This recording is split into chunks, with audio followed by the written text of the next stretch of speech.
Shalom, waras, salam sejahtera, dan salam sehat untuk kita semuanya. Saudara-saudara yang terkasih dalam Kristus Yesus, bagaimana kabar Anda? Pasti kabarnya luar biasa dan tetap dalam semangat di dalam Kristus Yesus. Karena Tuhan memberikan semangat hidup untuk kita setiap saat melalui Roh Kudus-Nya yang selalu menyala-nyala dalam kehidupan kita. Saudara-saudara, kita kembali bersekutu dengan Tuhan melalui ibadah sederhana ini dengan mendengarkan firman Tuhan dan merenungkannya. Oleh karena itu, saudara-saudaraku, mari kita persiapkan hati kita dan kita berdoa. Segala puji syukur kami sampaikan kepadamu Bapa di sorga. Pada hari ini Tuhan memberikan yang baru buat kami.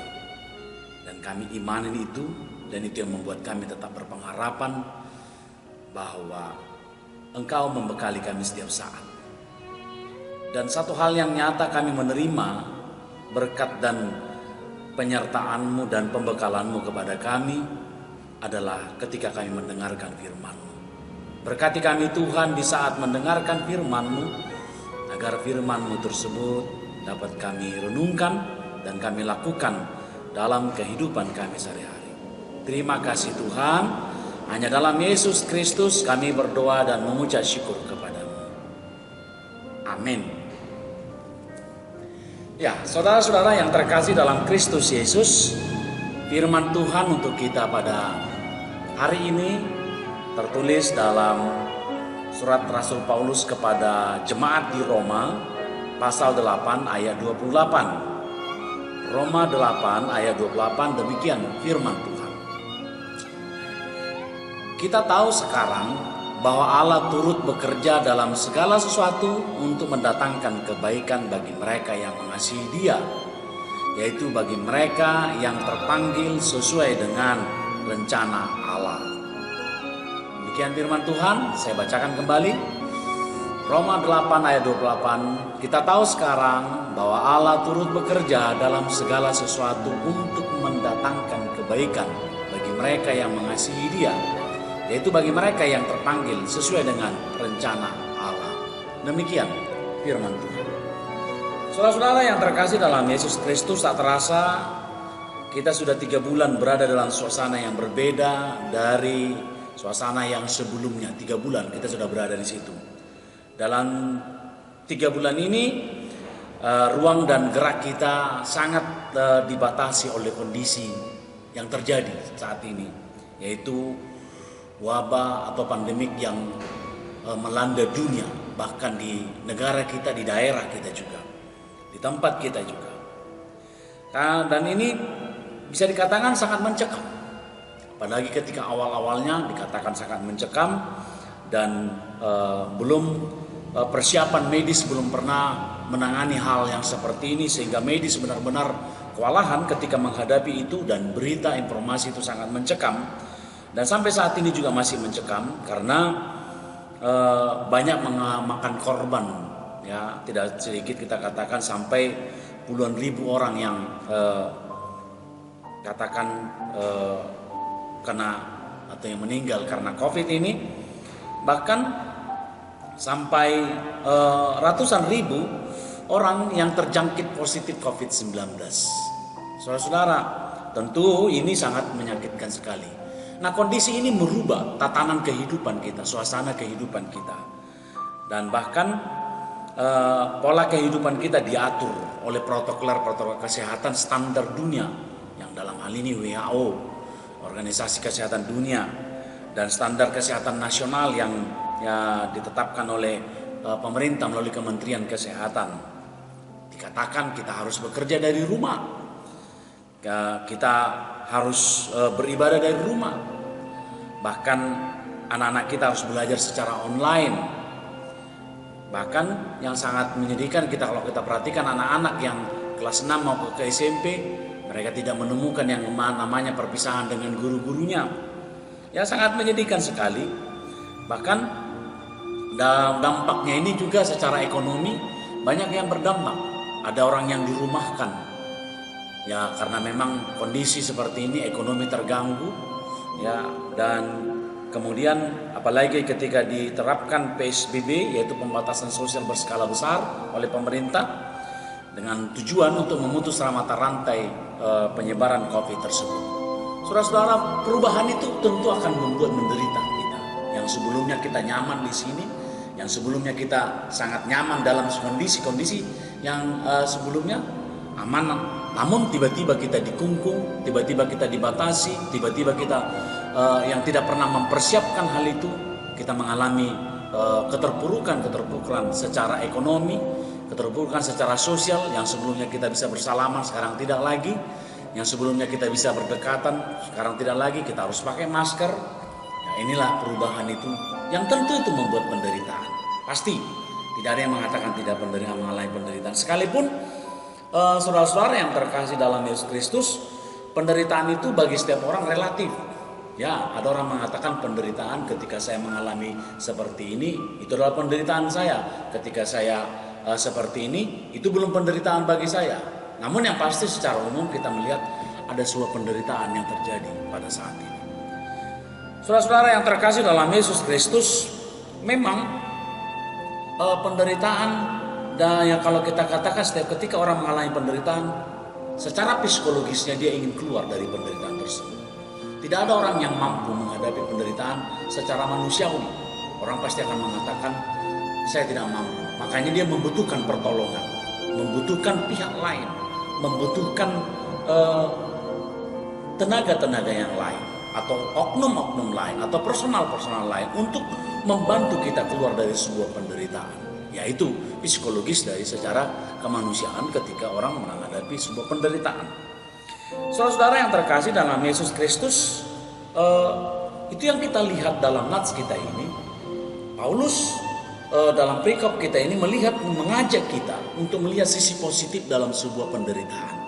Ya, memang ini sangat menarik sekali. Kita diajak untuk berada dalam posisi positif dari sebuah penderitaan yang dialami oleh orang-orang, khususnya orang-orang Kristen di Roma pada saat itu. Di mana Paulus menyampaikan bahwa orang-orang Roma, orang-orang Kristen yang ada di Roma mengalami suatu penderitaan ketika predikat kekristenan disandang oleh mereka. Banyak yang membenci mereka. Bahkan kehidupan ekonomi mereka juga dihempang. Ya, ketika mereka berjualan, mereka diketahui sebagai orang Kristen, mereka dihempang. Bagaimana mereka jualan mereka tidak laku. Dan banyak hal yang dikatakan. Tetapi Paulus mengingatkan dan menegaskan bahwa penderitaan yang dialami mereka tidak sebanding dengan kemuliaan yang akan diberikan Tuhan kepada mereka. Ini memang paradoks, namun kita berangkat dari sisi positif sebagai orang Kristen. Karena kenapa? Saudara-saudara, kalau kita katakan kita sebagai orang Kristen mengalami penderitaan karena kita juga dari awal telah diberikan salib untuk kita pikul. Untuk kita pikul, maka Paulus mengatakan ketika orang Kristen mengalami penderitaan di Roma, ya, kalau dikatakan dalam hal itu, berarti mereka benar-benar memikul salib. Namun penderitaan itu tidak sebanding dengan kemuliaan yang dinyatakan kepada mereka, ya, sebagai anak-anak Allah kelak.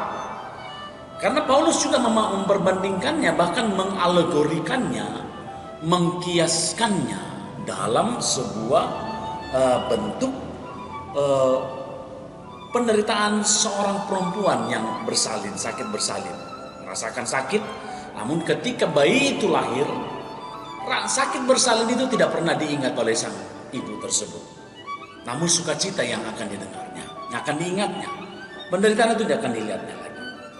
Memang penderitaan itu akan dihadapinya, penderitaan itu akan dilaluinya. Namun ketika dia telah berhasil melalui penderitaan tersebut, sukacita akan dia miliki, penderitaan itu pun tidak pernah diingat.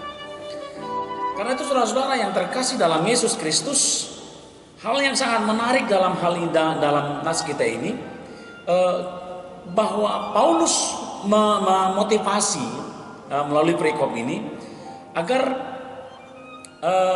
dalam menghadapi penderitaan kita diberitahukan bahwa kita tidak hanya sendiri menghadapi penderitaan. Wah, ini yang sangat luar biasa.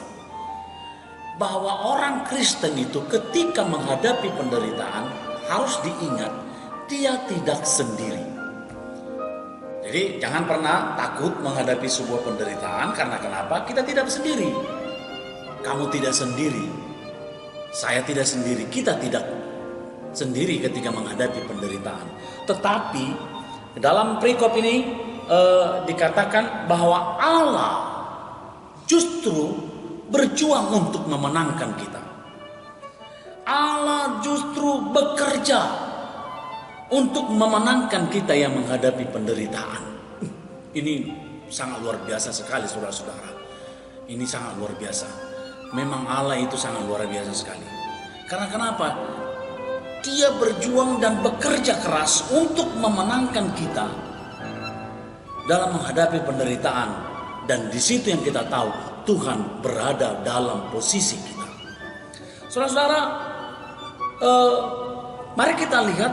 Kalau dikatakan Tuhan bekerja, kalau istilah bekerja dalam Kamus Besar Bahasa Indonesia dikatakan kerja adalah suatu usaha atau kegiatan atau urusan yang bertujuan untuk menghasilkan, untuk menyelesaikan, menyediakan sesuatu. Nah ini sangat luar biasa. Jadi kalau dikatakan Allah sedang bekerja, berarti Allah sedang berusaha melakukan kegiatan untuk menghasilkan sesuatu. Nah, kalau kita bertitik tolak dari pemahaman tersebut bahwa bekerja, Tuhan memiliki berbagai usaha untuk kita. Tuhan tidak diam, ya. Tuhan tidak hanya menonton penderitaan kita. Ya.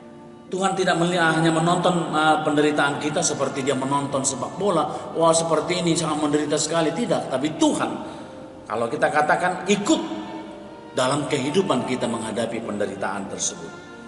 Bahkan untuk mendatangkan kebaikan. Kalau Tuhan bekerja memenangkan kita adalah untuk mendatangkan kebaikan untuk kita. Ya. Tidak mendatangkan kebaikan untuk Tuhan. Ada orang yang bekerja supaya dia memperoleh jasa. Ada orang yang bekerja, upah saya mana? Tapi ini justru sebaliknya. Tuhan bekerja untuk menolong kita dari penderitaan. Bukan Tuhan menginginkan supaya dia dapat upah, tetapi untuk menolong kita keluar dari penderitaan tersebut dan memenangkan kita. Bahkan memberikan kepada kita sebuah kebaikan dalam penderitaan tersebut. Ini luar biasa saudara-saudara. Ini yang membuat kita semakin tetap beriman kepada dia. Karena itu saudara-saudara yang terkasih dalam Yesus Kristus, mengapa Tuhan mau bekerja untuk kita? Ini pertanyaannya. Mengapa? Siapa kita sebenarnya? Siapakah Anda sehingga Tuhan mau bekerja untuk Anda? Saudara-saudara yang terkasih dalam Yesus Kristus, karena kita adalah orang yang dikasihinya, orang yang disayanginya, orang yang diperjuangkannya, ya, orang yang diperjuangkan oleh Tuhan. Kita adalah orang yang diperjuangkan Tuhan. Karena itu saudara-saudara, ini yang sangat menarik untuk kita renungkan, bahwa kita yang diperjuangkannya. Karena kenapa? Dia telah memanggil kita dari kegelapan untuk berada dalam terangnya, ya. Dan dia yang menjadikan kita sebagai warga kerajaan sorgawi, dan dia yang menjadikan kita sebagai pewaris harta sorgawi, bukan kita yang menjadikannya. Makanya kalau dikatakan kita itu berharga di hadapan Tuhan, kita itu berharga sekali di hadapan Tuhan. Karena kita yang dikasihinya. Kenapa berharga? Kristus Yesus diberikan kepada kita untuk memberitahukan bahwa kita berharga. Karena itu saudara-saudara yang terkasih dalam Yesus Kristus, pada masa-masa pandemik hari ini, belakangan ini, satu hal yang harus kita ingat, kita tidak sendiri. Tuhan tidak membiarkan kita sendiri, tapi Tuhan bersama-sama dengan kita menghadapi masa pandemik ini. Dan Tuhan akan bekerja untuk memenangkan kita. Dan yakinlah, tanda-tanda kemenangan dari Tuhan sudah nyata di hadapan kita. Tanda-tanda kemenangan bahwa Tuhan saat ini sedang memenangkan orang-orang di dunia ini menghadapi pandemi ini sudah mulai terlihat nyata. Dengan berbagai temuan-temuan vaksin yang saat ini sedang diuji klinis, dengan obat-obat yang saat ini juga sudah selagi diuji klinis untuk dapat dipakai secara massal. Ini pertanda bahwa kemenangan dari Tuhan sudah nyata di hadapan kita. Bahwa ternyata benar sekali Tuhan tidak membiarkan kita menghadapi penderitaan ini, namun Tuhan sedang bekerja memenangkan kita menghadapi penderitaan ini. Karena itu saudara-saudara yang terkasih dalam Kristus Yesus, berbahagialah, tetaplah berada dalam Tuhan dan jangan takut menghadapi penderitaan karena kamu tidak sendiri. Amin. Kita berdoa. Terima kasih Tuhan Bapa di sorga, Engkau baik sekali kepada kami. Tidak Kau biarkan kami sendiri Tuhan menjalani perjalanan ini, apalagi ketika kami menghadapi penderitaan. Tuhan bersama dengan kami dan Tuhan bekerja untuk memenangkan kami, untuk memperoleh kebaikan dari Engkau.